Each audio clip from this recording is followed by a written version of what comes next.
I'm Nick Richards, Director of Systems Engineering for Newedge Group. Newedge is a futures clearing merchant, FCM. We clear transactions for commodities, equities, and futures on multiple exchanges. Newedge's infrastructure is built around applications for market data, clearing, and execution of trade transactions.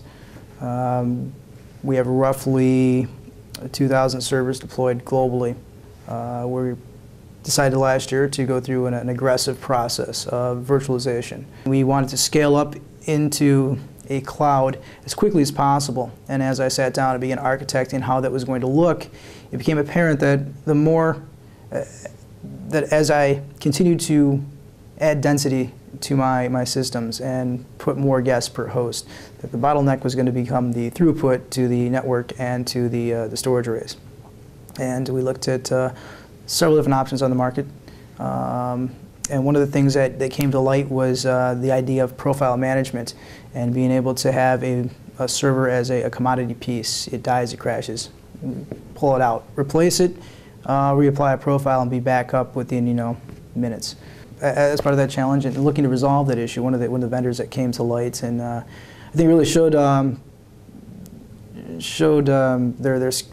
adaptiveness at last year's VMworld was Xsigo Systems.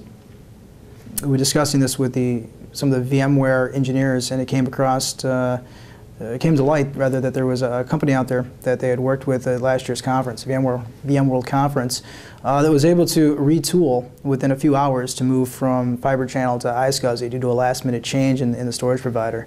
And that was pretty interesting because that's exactly what I was looking for as far as a profile and looking at systems and storage as commodities and managing servers at a virtual level.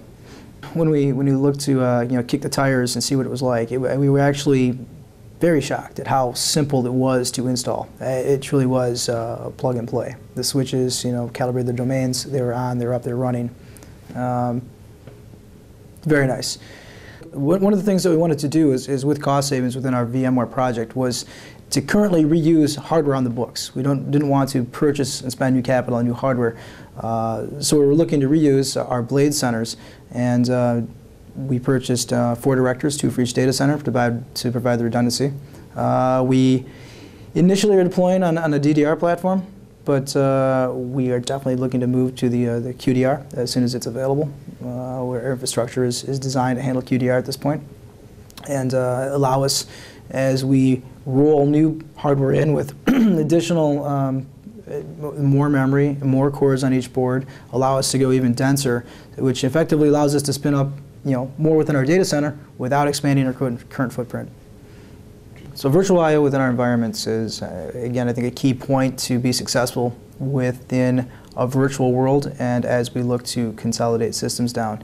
But I don't think the story for Xsigo ends there. I think one of our next goals from the engineering perspective is to take a look at what other challenges we have or opportunities are rather to leverage the Xsigo and the InfiniBand infrastructure that comes inherent to the Xsigo product within Oracle RAC, and then within the multiple connections that we have to maintain, virtualizing those interfaces for Oracle RAC and Veritas SQL clusters. Our POC and a lot of the tests that we put Xsigo through have really showed that we were able to scale, what's a software. Now that the NIC is at a software level, we can drive beyond 1 gig of what would currently be a 1 gig connection.